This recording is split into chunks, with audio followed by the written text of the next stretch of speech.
In the Montague wrestling program, it's all for one and one for all. Boys and girls are on equal footing. I'm Kris Aebig. I've been wrestling for 8 years. I'm a senior. When I started wrestling, that's when girls wrestling started really picking up, I think.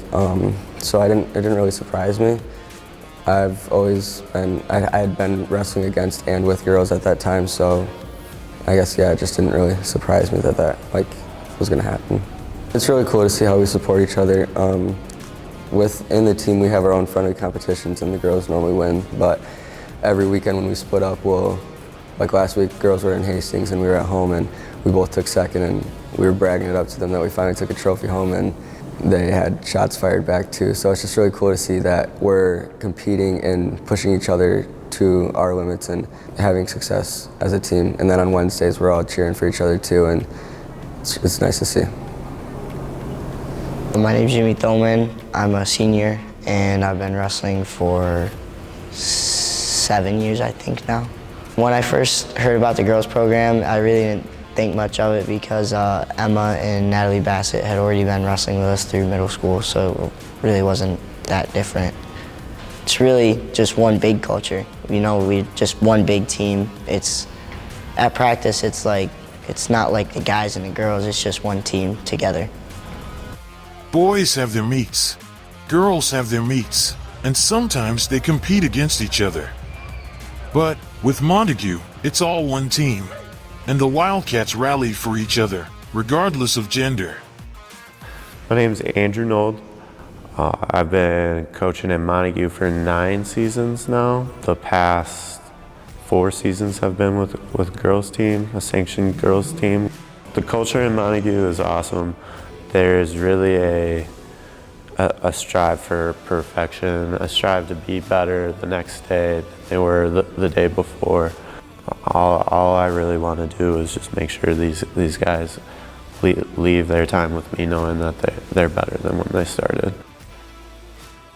The bond I've noticed between the girls, it sounds cliche, but it's really been a sisterhood between all of them. They all come from different spans of life, right? None of them were really close friends before they decided to join the team, but I know that they all rely on each other to get through the day and just be better.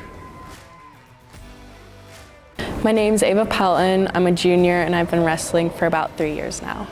I honestly started wrestling because my boyfriend would always try wrestling moves on me and I was like, oh, I want to learn how to counter these. And then what keeps me going is just staying in shape for soccer because I have like the best endurance on the field and it really helps me a lot during that season. The boys are really supportive to all of us. They've helped us a lot. Like I'll be struggling on a move and they'll come up and help me. And then our last tournament, I remember Mr. Aebig, he came over and he's like, all the boys were watching on track wrestling on how all the girls were doing. And I was like, aw. They're all my brothers pretty much. We just make fun of each other. All of us girls are just really close. We can tell each other anything we want. We can always ask each other for help on anything that's going through our life.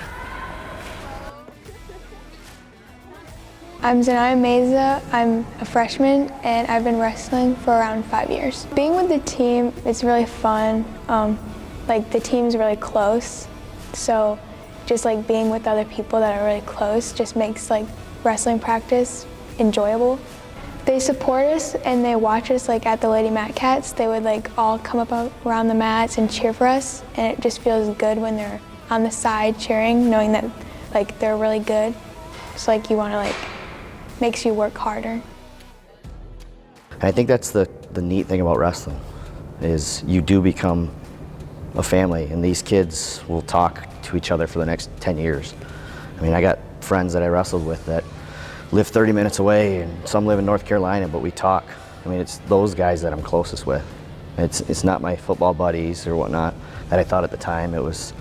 It's the guys that we had that shared suffering. You watched each other cry because you didn't place at state or you didn't win a tournament, and you know how much you've put into it. You know, so it's tough, and like you said, it's a family. I mean, that was a struggle sitting here watching those girls and knowing the background behind them, I mean, I get emotional just thinking about them, and you know, they all mean a great deal to me. You know, sometimes they think, oh, you hate me or don't like me. It's, no, I see your potential. I see where you can be, and I'm gonna push you to get there. And some of them are gonna fail, and some of them are gonna succeed at it. You know, it's our job, you know, as coaches and community members, to try to get them to succeed. You know, I think back to my time. If I didn't have those coaches, man, where would I be? As Coach Kris Maddox alluded, wrestling is about shared sacrifice and about empowerment. At Montague, boys and girls wrestlers push and support each other. Wrestling was a fallback. It was something I could go to that I didn't have to worry about anything else. You know, it was outside of the room. It was beyond what I was doing when I was wrestling. Without wrestling, it would have turned out a lot differently, I think. I'm glad it was there. You know, it's when I think about that turning point and that moment, those moments, it's hard, you know, it never gets easier. But I had this, I had that, the bus rides, the practices, the lightheartedness of wrestling and of being with the team. In that I can look back on those moments and focus more on wrestling and being in the room rather than everything else.